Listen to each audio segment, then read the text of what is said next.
बेदरसा नोंनि आखायाव गुलि नांदों जेबो नङा इट्स अके साला सैमाफोर थाखोमा गुलि गावनो फैदों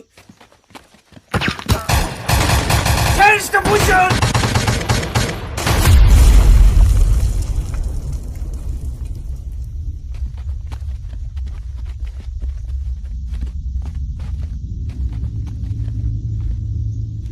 बेलाव बे समा जिरायनो थानायनि सम नङा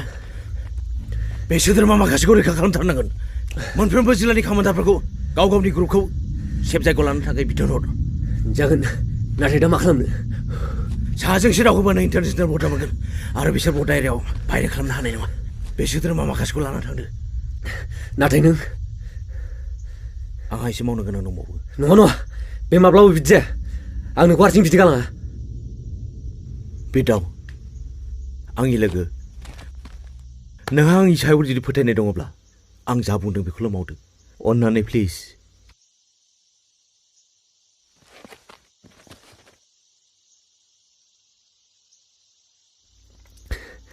जोहोलाव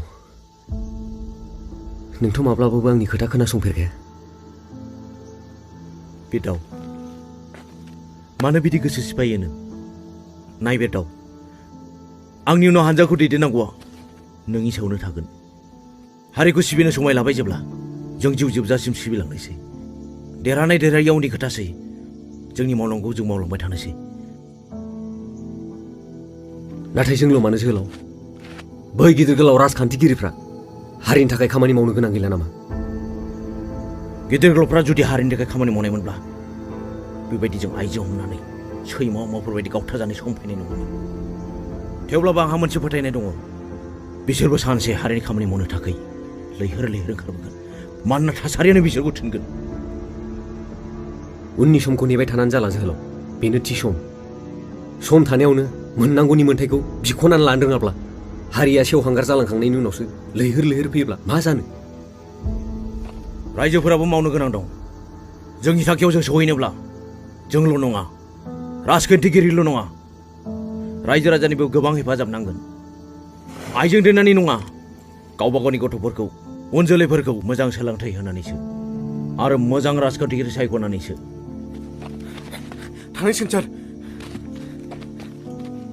थांदो बे दाव आंनि सायाव फोथायनाय लाखि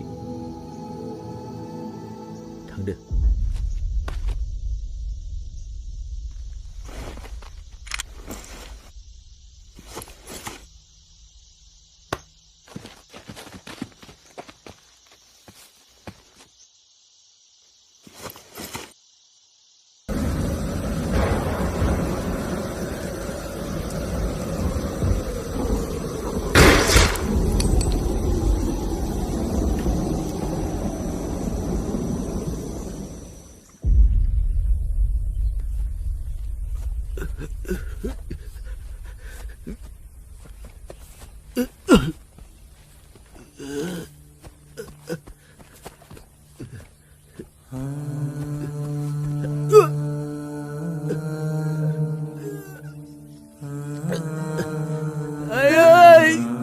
जोहोलाव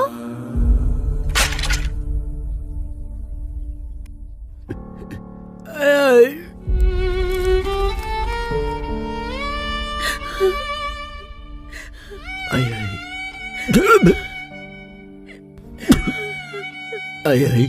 मोनो मोना हाजार के सुथुरनि गुलिया बे सोलेराव हाबदों अब्लाबो आं नोंनि बिखायावसो अफ्लेना थैगोन होननानै